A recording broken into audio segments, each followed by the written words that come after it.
자리로 모시도록 하겠습니다. 큰 박수로 모시겠습니다.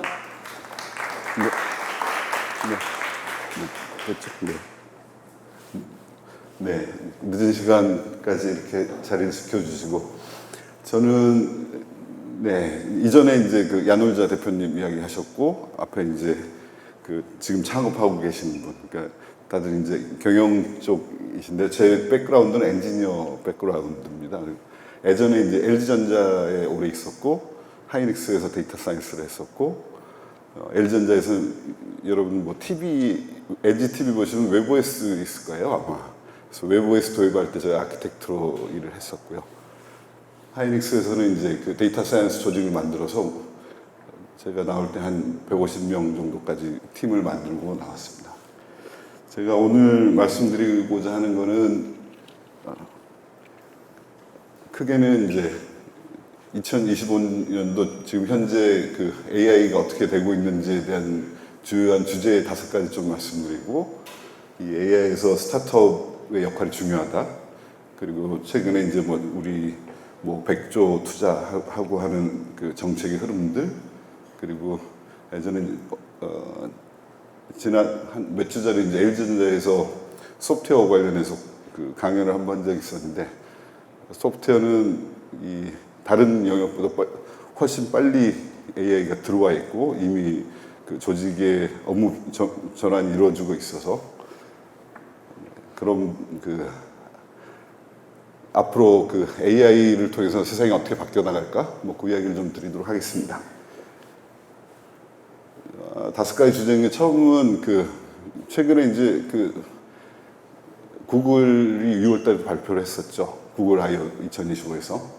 그래서 대부분 모든 많은 일들이 파운데이션 모델 안으로 들어가고 있죠. 그러니까 크게는 멀티모달은 이미 작년에 이제 그 소라도 나오고, 그 다음에 GPT-5도 나오고 하면서 어떤 현실의 이미지를 이해하고, 그 다음에 텍스트하고 연계하고 하는 것들이 됐고, 최근에는 아까 리즈닝 하는 것들, 그러니까 리즈닝하는 기술들은 이전에 우리가 그 AI를 가지고 이제 COT라고 하는 거 한번 물어보면 그것에 대해서 바로 답을 주는 게 아니라 문제를 쪼개고 단계별로 서브고를 정하고 웹을 찾고, 그러니까 웹 찾는 것도 여러분들 락을 하고 웹 검색을 해서 찾고 하는 것들이 이미 다 이제 파운데이션 모델 안으로 들어가 있죠. 예전에는 응용 단위였었는데, 그래서 일반적인 타스크들은 계속 파운데이션 모델 안으로 들어갈 거다라는 거죠.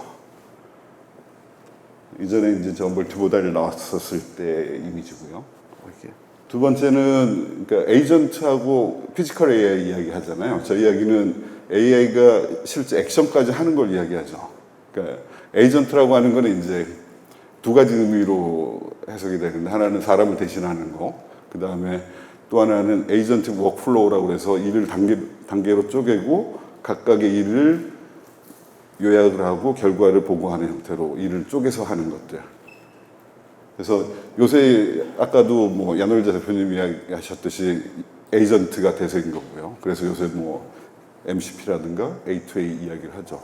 그래서 내가 뭐 질문 하나만 던져도 그것들을 맥락을 이해하고 각각의 일을 나눠서 진행을 하고, 실제 뭐 비행기표를 예매를 한다든가 내 스케줄에다 업데이트를 한다든가 하는 액션까지를 진행하는 게 이제 에이전트의 일인 거고요.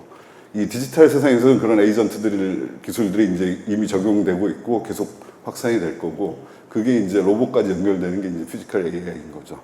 작년에는 인보디드 AI라고 해서 인텔리전스를 로봇에 넣는 거를 해서 그러니까 인텔리전스가 바디를 가지는 걸 이야기했었고, 그거는 이제 보통은 사람과 인터랙션 중심으로 이야기가 됐었고, 피지컬 AI라고 하는 거는 세상의 물리적인 법칙을 이해하고 내가 어떤 액션을 했을 때 그게 어떻게 움직일 건지를 예측하고 거기에 대해서 계획을 세우고 하는 것들이 이제 피지컬 AI라고 이야기를 하는 거고요. 아마 제 생각에는 아까 이제 에이전트 다음 피지컬 AI다 이런 이야기를 하고 있고, 제 보기에는 한 3년에서 5년 정도는 걸릴 것 같고요. 에이전트가 진행이 되고 나서.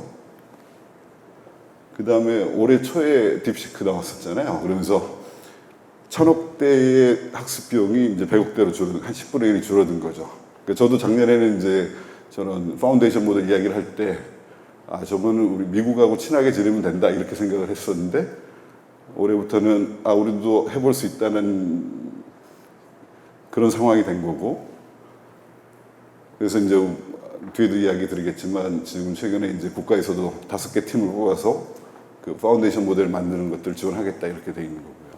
뭐 라마는 뭐 아시겠지만 또 오픈소스 가져다가 그 데이터를 가지고 파인 튜닝하고 모델을 운영하고 하는 것들이 많이 생겨났죠.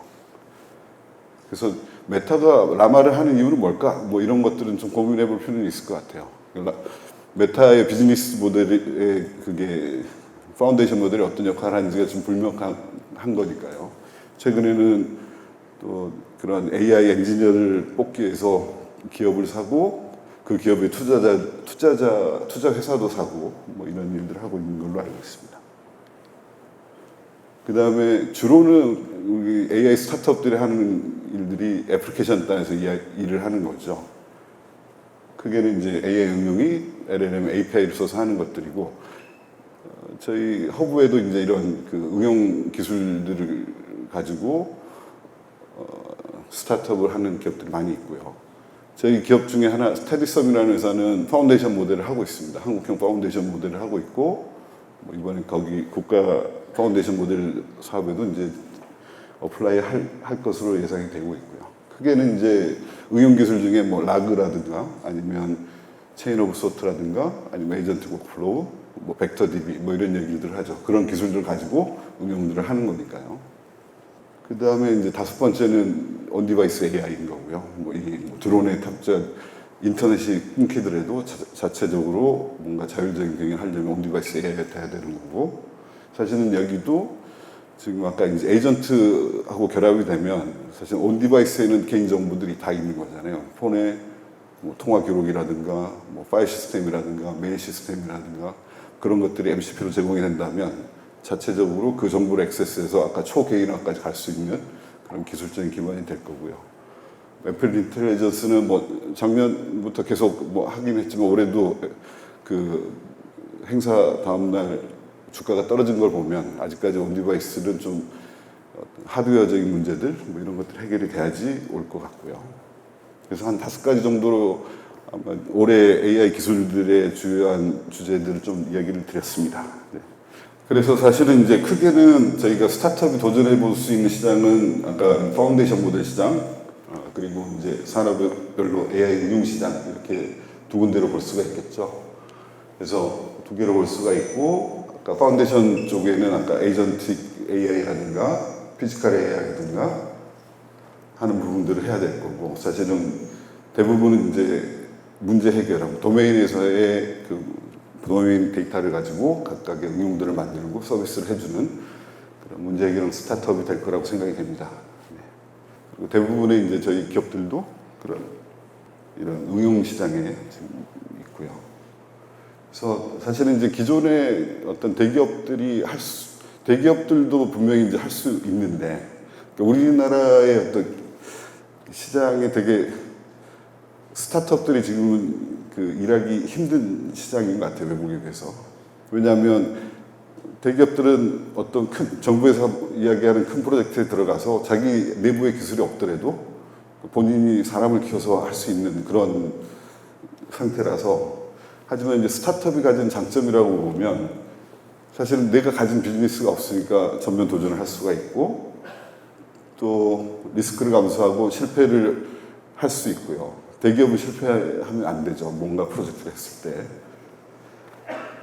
실험 기반으로 혁신할 수가 있고, 생태계를 대기업 관점에서는 어떤 생태계를 하나하나 연결하는 것도 쉽지 않은 일이고요. 왜냐하면 본인이 그 생태계에다가 뭐 어떤 기여를 하거나 하는 것들이 쉽지 않은 상황입니다. 예를 들어 뭐 노키아 같은 경우는 이미 그 이전에 디지털 카메라 기술이 있었지만, 그 터치 스크린 기술이 있었지만 사실은 이제 그걸 활용하지 못했고요. 내부에 새로운 기술이 있더라도 그거를 가지고 비즈니스를 만들고 하는 것들이 쉽지가 않은 거고요. 예를 들어 또 인텔하고 엔비디아 보면, 인텔이 예전에 이제 메모리하고 CPU 기술들 다 갖고 있었죠. 자기 비즈니스로. 그러다가 일본 메모리가 들어오니까 아, 우리는 CPU만 할래 하고 이제 인텔 CPU를 한 거고. 그래서 어떤 그런 기존 비즈니스 계속 하는 쪽으로 기업이 방향이 흘러가면 자기가 기술을 새로운 기술들에 접근하지 못하게 되는 거고. 그래서 뭐 GPU라든가 HBM이라든가 이런 걸 못하면서 인텔이 몰락을 하고 있는 상황인 것 같고요. 오픈 AI도 구글도 최근에 이제 구글 제미나이 나온 거 보면 기능들은 계속 해마다 올라가고 있지만 시장을 창출하고 시장을 선도하고 있는 건 또 오픈 AI인 거고요. 뭐 큰 스타트업, 뭐 성공한 스타트업 얘기를 하는 거지만 사실은 어떤 아이디어나 어떤 한 기술적인 걸 가지고 도전하는 것들은 스타트업이 대기업보다 훨씬 더 좋은 상황에 있다. 이렇게 좋은 위치에 있다. 이렇게 생각하시면 될 것 같습니다. 최근에 이제 그 정부에서도 그 AI 100조 이야기를 하면서 크게는 AI 데이터 센터, 그 다음에 AI 모델, 그 다음에 세 번째 AX 이야기를 하죠. AI 트랜스포메이션. 최근에 뭐 울산에서 그 SK하고 AWS에서 데이터 센터 만드는 일에 대통령 가시고 했던 것들이 있죠. 근데 국가 데이터 센터는 아직 이제 뭐 지금 그 계속 두 번째 유찰을 했고요. 그래서 데이터 센터가 있어야 되고 GPU가 있어야지 사실은 우리 AI 기술 스타트업은 그걸 활용해서 새로운 비즈니스를 할 수가 있기 때문에 뭐 AI 기술 스타트업에서는 좋은 소식인 거고, 두 번째는 아까 딥시크 이후로 AI 파운데이션 모델을 우리도 가져야 되겠다라고 하는 게 이제 소버린 AI, 주권 AI 이런 얘기 하는 거죠. 뭐 지금 목표는 뭐 GPT의 95% 정도의 수준을 목표로 한다 이렇게 돼 있는데 사실은 그렇게 목표를 세우면 안 될 것 같고요. 또 도메인별로 특화된 파운데이션 모델, 그리고 파운데이션 모델이 나왔을 때 스타트업하고 같이 해서 뭐 요구사항을 받아서 어떤 모델 개발을 해야 되겠다 뭐 이런 생각이 들고 있고요. 스타트업이 주목해야 될 건 지금 AX 쪽에 어떻게 투자를 할 거냐에 대한 계획들을 살펴볼 필요는 있을 것 같아요. 그러니까 각각 뭐 제조라든가 헬스케어라든가 하는 부분에 어떤 지원들, 그 다음에 그 실증에 대한 규제라든가 뭐 이런 부분에 대해서 국가적으로 큰 기회들이 있을 거고요. 그래서 본인이 뭐 금융이 됐건 본인이 도메인을 보고 정부 정책을 잘 확인을 하고 있어야지 어플라이를 해서 그 아이디어를 실현할 수 있을 거라고 생각이 됩니다. 네, 여기까지 좀 설명을 드렸고, 그 소프트웨어 쪽은 AI가 훨씬 더 빨리 들어와 있죠. 그러니까 코드라고 하는 거는 정형적인 언어고, 제 생각으로는 법률, 의료 뭐 이런 순서로 AI들이 들어가면서 자동화가 될 거라고 생각이 됩니다. AI는 사람이 하는 일을 대체하는 거잖아요. 그래서 제가 그때 이제 LG전자에 가서도 강의를 하고 들은 얘기가, 혹시 데빈이라고 아세요? 데빈이 작년에 나왔었거든요. 그러니까 저기 오른쪽에 있는, 그러니까 지금 바이브 코딩 하는 거는 내가 어떤 뭐 블록 깨기 게임을 만들어줘 하면 코드 생성해주고 돌려주고 여러 가지 일들을 하면서 수행되는 것까지가 나오게 되는 거죠. 그러니까 데빈이 작년에 나올 때 GitHub에 있는 이슈를 가져다가 코드를 가져다가 자기가 그 이슈에 맞춰서 코드를 작성을 하고 테스팅을 하고 디버깅을 해서 그러니까 풀 리퀘스트 만들어서 GitHub에다 제출하는 것까지 할 수 있다, 이런 얘기를 했었거든요. 그러니까 소프트웨어 뭐 코드를 생성하는 코파일럿 이 정도가 아니라 요구사항 분석부터 실제 코드 실행까지를 해서 수행되는 것들을 이제 줄 수 있다는 거니까 사실 소프트웨어 개발자가 필요 없는 거잖아요. 그래서 아까 그 LG전자에 가서 이야기를 했더니 데빈 가지고 40만 줄짜리 코드를 만들었다고 해요. 코드를 짜지 않고. 그리고 있고 어떤 데는 막내가 42이라고, 그러니까 신입사원을 뽑지 않는 거죠. 그러니까 일반적인 신입사원을 뽑지는 않고 이렇게 석사 이상, 그러니까 무슨 얘기냐면 본인이 문제를 정의할 수 있고 본인이 모르는 것들을 AI하고 협업할 수 있는 그런 인력들을 뽑는다는 거죠. 그래서 아마 대기업이 계속 그런 좋은 일자리를 만들어주지는 않을 거라고 생각이 되고요. 아까 소프트웨어 부분에 훨씬 더 빨리 들어와 있다는 거고. 하지만 사실 지금 아까 AI의 수준이라고 하는 건 아까 이 단위적인 요구사항들, 아까 블록 깨기처럼 이전에 많이 개발했던 코드들 뭐 이런 것들은 생성을 할 수 있죠. 근데 예를 들어 뭐 리눅스를 AI로 짜줘 이렇게 할 수 있는 건 아니잖아요. 그리고 기존에 있는 그러니까 새로운 내가 처음부터 코드를 만드는 것들은 할 수 있죠. 근데 기존에 있는 코드에서 이 부분의 버그를 수정해줘 이러려면 기존 코드를 이해해야 되고 내가 만든 코드가 실제적으로 그 맥락 안에서 수행이 돼야 되기 때문에 아직까지는 그렇게까지는 발전을 하지 않고 있고요.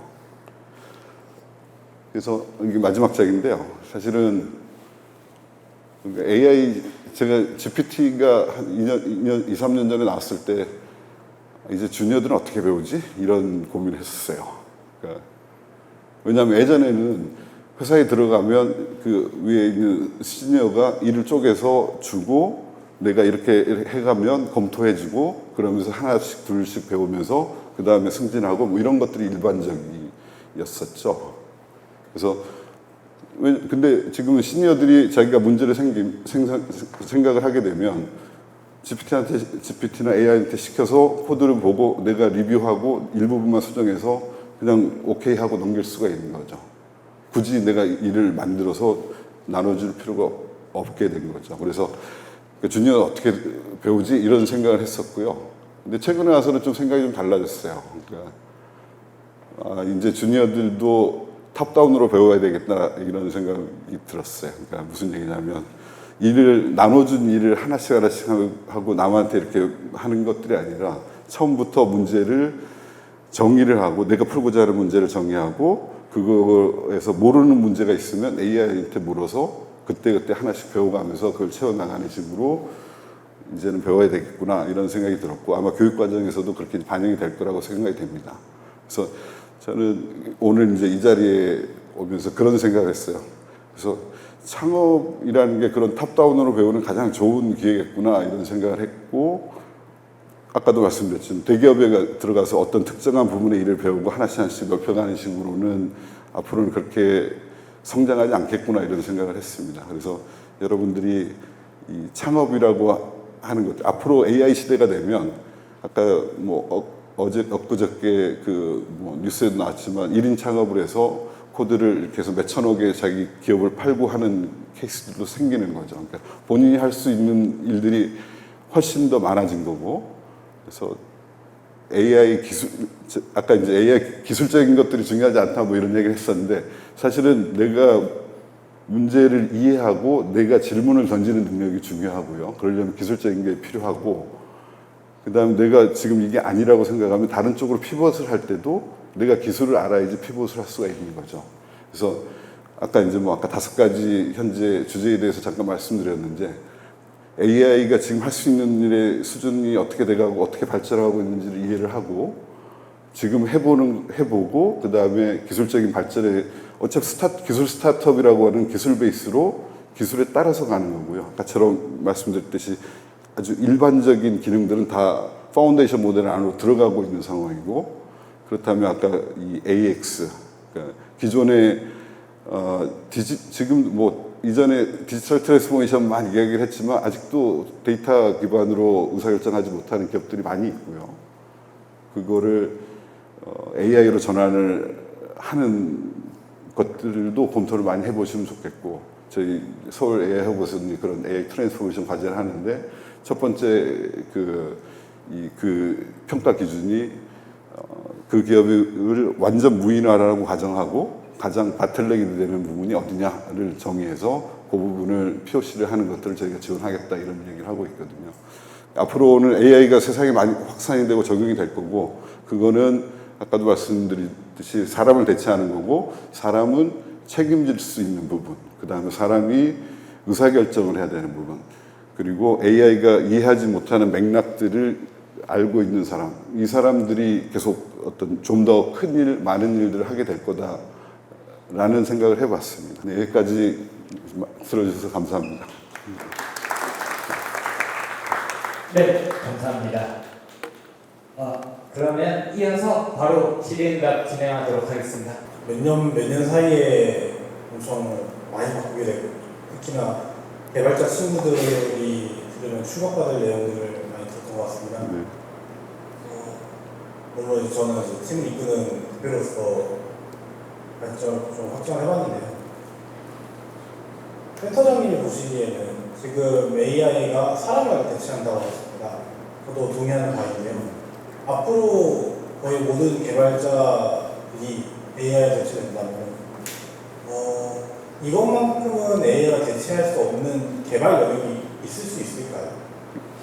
네, 그거는 일단 먼저 하나는 예전에 이제 제가 하이닉스에 있을 때, 그 이제 AI 프로젝트를 뭐 이렇게 진행을 하면서 들은 이야기 중에 하나가, 그런 거죠. 그러니까 예전에 AI가 있었으면 사람이 안 해도 되는 일들을 지금 AI로 하는 거다. 이런 얘기. 그러니까 예를 들어, 예전에 하이닉스 가면 불량 검사하는데 사람이 그게 본업이 아님에도 불구하고 시간을 내서 가서 칩의 불량들을 계속 눈으로 보고 확인하고 그걸 시스템에 입력하고 이런 일들이 있었거든요. 그런 부분을 자동화를 했다라고 이야기를 했었고, 아까 이제 소프트웨어 같은 경우에는, 그러니까 하나는 이 소프트웨어는 보면 이제 이 소프트웨어도 보면 아까 하나 말씀드리고자 하는 거는 코드 생산량이 많아지면 품질이 떨어지게 돼 있어요. 그러니까 예전에 컴파일러가 나왔을 때 개발자들은 막 이제 누구나 사람이 이해할 수 있는 언어로 프로그래밍을 할 수 있으니까 개발자들은 늘었는데 테스터가 없었거든요. 코드량은 많아지는데 나중에 문제가 생기고 요거는 요구사항이 틀린 것 같은데 하면 어디가 틀렸는지 코드를 보고 고쳐야 되잖아요. 근데 아직까지 그 수준이 안 돼 있거든요. 그러니까 코드가 생성이 많이 됨에 따라서 품질 노력이 많이 돼야 된다라는 게 하나가 있고, 아까 이제 우리가 제품을 출시를 하고 나서도 예전에 그런 이야기를 들었어요. LG전자에 있을 때, 야, 너희 소프트웨어 애들은 매년 새로운 것들을 해야 돼. 이런 얘기를 퀘스천을 했어요. 왜냐면 그분은 하드웨어 쪽이었으니까. 우리나라가 제조 중심이잖아요. 대부분 임원들이 이제 제조 쪽이 하드웨어 쪽이었고, 하드웨어는 한번 딱 계획하고 셋업하고 나가면 한 몇 년 동안 안 바뀌는데 왜 소프트웨어를 매년 바뀌어야 돼? 이런 얘기를 했었거든요. 근데 그런 어떤 변화, 그러니까 고객이 뭘 요구하느냐에 대한 것들은 지금 만드는 게 완전할 수 없다는 거죠. 그러면 뭘 원하는가를 디파인하는 상품 계획 요구사항 그것들을 아키텍처링을 하고 그 다음에 이제 쪼개서 AI가 하게 되는 거죠. 그러니까 그 앞 단계 일들은 좀 더 계속 발전할 거다라고 생각이 됩니다. AI에 대체되는 개발자랑 AI에 대체되지 않는 개발자를 저는 궁금한 건데, 네.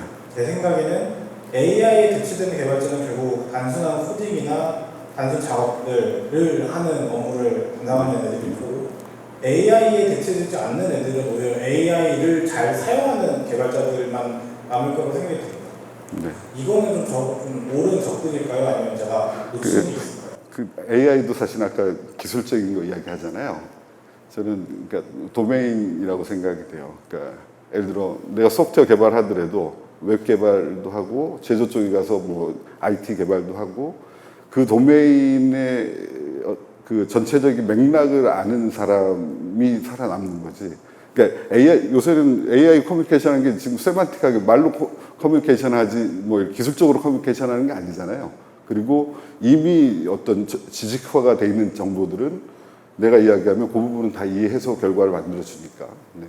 그래서 아까 이제 스타트업들도 스타트업이 살아남는 일은 아까 뭐 이런 아까 일반 타스크들은 다 파운데이션 모델 안으로 들어가는 거잖아요. 그렇다면 어떤 특정 도메인을 잡고 그 부분에 생태계를 만들고 뭐 요즘 해자라고 하는 거죠. 표준화도 하고 하면서 실제적으로 이 파운데이션 모델이 못 들어오게 데이터도 확보하고 이제 그런 전략을 해야 되는 거죠. 이제 스타트업이 어느 정도 성숙하게 되면. 그래서 도메인이 중요하다고 보고요. 그래서 아까 AX도 사실 우리나라가 파운데이션 모델 따라가는 것도 있지만 그런 AX 하는 도메인들을 잘 잡고 그 부분에서 그 안에 있는 어떤 정보들을 활용하는 방법들을 고민을 해야 될 때라고 봅니다. 감사합니다. 네. 이 AI 센터를 네. AI 창업가가 네. 10분 활용할 수 있는 이 서울 AI 허브를 10분 활용할 수 있는 방법은 어떤 것들이 있는지 사실 이제 저희가 동호회를 위해서는 이제 따로 프로그램 아까 교육이라든가 또 아까 이런 강연이라든가 이런 거 준비를 하고 있고 사실 입주 기업이나 멤버십 기업이 되면 멤버십 1년에 한 2번 정도를 하고 있습니다. 하면 크게는 저희가 투자 연계하는 것들 저희가 그러니까 저희가 연결이 돼 있는 투자자들하고 원원원을 하면서 멘토링 받고 그 다음에 아예 피칭까지 하는 것들을 1년에 2번을 하고 있고요.